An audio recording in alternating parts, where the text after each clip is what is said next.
എമ്പുരാൻ എന്ന സിനിമയാണല്ലോ ടോട്ടൽ ഇപ്പോഴത്തെ ഒരു ചർച്ചാ വിഷയം. ഈ സിനിമ കൊണ്ട് ആർക്കൊക്കെ ഗുണമുണ്ട്, ആർക്കൊക്കെ ദോഷമുണ്ട് എന്ന് നോക്കിയാലോ. അപ്പോൾ അത് നോക്കുമ്പോൾ നമ്മൾ സംസാരിക്കേണ്ട വേറൊരു കാര്യം, ആ സിനിമയിൽ പ്രതിപാദിക്കുന്ന ചില കാര്യങ്ങൾ നമ്മൾ നോക്കണം. അതിൽ പ്രതിപാദിക്കുന്നത് എല്ലാ രാഷ്ട്രീയ പാർട്ടികളെയും ആക്കി തന്നെയുള്ള ഡയലോഗുകളും പരിപാടികളും ഉണ്ട്. പിന്നെ മതത്തെ പറ്റിയും പറയുന്നുണ്ട്. അപ്പം ഇന്ത്യയിൽ ഏറ്റവും സെൻസിറ്റീവായിട്ടുള്ള കാര്യമാണ് മതവും രാഷ്ട്രീയവും. അതായത് ആളുകൾക്ക് വലിയ പണിയൊന്നുമില്ല, ആളുകൾ വെറുതെ നടന്നിട്ട് ഇതിനു വേണ്ടിയാണ് ഏറ്റവും കൂടുതൽ ചർച്ച ചെയ്യുന്നത്. അതുകൊണ്ട് നമ്മുടെ നാട്ടിൽ ആക്ച്വലി പറഞ്ഞിട്ടുണ്ടെങ്കിൽ ഈ മതത്തിൻ്റെയും രാഷ്ട്രീയത്തിൻ്റെയും പുറകെ കടന്ന് ഒരു സമാധാനമില്ലാത്ത നാടായി മാറിയിരിക്കുകയാണ്. അപ്പോൾ ഇതിൻ്റെ പ്രൊഡ്യൂസേഴ്സിനും ഇതിൻ്റെ പുറകിൽ പ്രവർത്തിച്ചവർക്കും നല്ലവണ്ണം അറിയാം ഇന്ത്യയിൽ ഒരു സാധനം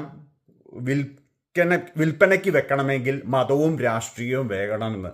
അവർ അതിലിട്ട് തന്നെ ചൂണ്ടയിട്ടു. ഒരു ബ്രില്യൻ്റ് ആയിട്ടുള്ള ഒരു ഫിലിം മേക്കറുടെ കളിയിൽ നാട്ടിലുള്ള എല്ലാവരും വീണു. എല്ലാ രാഷ്ട്രീയക്കാരും മതവും, ഒരു തരം പ്രത്യേക രാഷ്ട്രീയവും പ്രത്യേക മതവും ശരിക്കും കുടുങ്ങി. ആ ചൂണ്ടയെ ശരിക്കും കുടുങ്ങി. അത് തന്നെയാണ് ആക്ച്വലി സംഭവിച്ചത്. ഈ ഫിലിം മേക്കേഴ്സിന് എന്താണ് വേണ്ടത്? അവർക്ക് സിനിമ വിറ്റുപോകണം. ഇപ്പോൾ ഇതുവരെ അവരുടെ ആദ്യത്തെ പ്രൊമോഷണൽ വീഡിയോയിലും യൂട്യൂബിലൊക്കെ വന്ന് അതങ്ങ് ഹിറ്റായി. ഇപ്പോൾ എന്ത് സംഭവിച്ചു? ആദ്യത്തെ 2 ദിവസത്തിനുള്ളിൽ 100 കോടിയൊക്കെ എടുത്തു എന്നാണ് പറയുന്നത്. പിന്നെ അത് കഴിഞ്ഞപ്പോൾ അടുത്ത സ്ട്രാറ്റജിയാണ് അവരുടെ പ്രശ്നങ്ങൾ ഉണ്ടാക്കുക.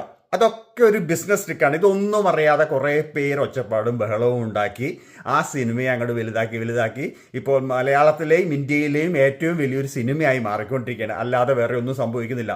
ഇതുകൊണ്ട് ഗുണമുണ്ടായത് ആർക്കാ? പ്രൊഡ്യൂസർക്ക് മാത്രം. നഷ്ടം ആർക്കാണ്? നഷ്ടം വെറുതെ ആവശ്യമില്ലാതെ ഒരു വിവരവുമില്ലാതെ കുറേ ഒച്ചപ്പാടും ബഹളവും ഉണ്ടാക്കി കുറേ ഗുജറാത്ത് കലാപത്തെ പറ്റിയൊക്കെ കുറച്ചും കൂടി ആളുകൾ അറിയാൻ വേണ്ടി ശ്രമിക്കുന്നു. മിണ്ടാതിരുന്നാൽ ആരും ഇതൊന്നും അറിയില്ലായിരുന്നു, ആ സിനിമയെ കണ്ട് പോയേനെ. ഇതുകൊണ്ട് ഗുണമുണ്ടായത് പ്രൊഡ്യൂസർക്ക് മാത്രമാണ്, ദോഷമുണ്ടായത് ഈ ഒച്ച ഉണ്ടാക്കിയവർക്കും. പിന്നെ സിനിമാ പ്രേമികളായ കുറച്ച് പേർക്ക് നല്ലൊരു സിനിമയും കിട്ടി. അതിൽ കൂടുതൽ ഒന്നും തന്നെ സംഭവിച്ചിട്ടില്ല. ഇപ്പോൾ ബ്രില്യൻ്റ് ആയ ഒരു ഫിലിം മേക്കറുടെ ചൂണ്ടയിൽ വലിയ തിമിംഗലങ്ങൾ തൊട്ട് പരലുകൾ വരെ ഒന്നും അറിയാതെ കൊളുത്തിപ്പിടിച്ചു. അത് തന്നെയാണ് സംഭവിച്ചത്. പ്രൊഡ്യൂസർക്ക് മാത്രമേ ഇതിൽ ഗുണമുള്ളൂ. മനസ്സിലാക്കുക. വെറും പൊട്ടന്മാരായ കുറേ പേർ ഒച്ചപ്പാടും ബഹളവും ഉണ്ടാക്കി വിവരക്കേട് വരെ പറഞ്ഞുകൊണ്ടിരിക്കുന്നു.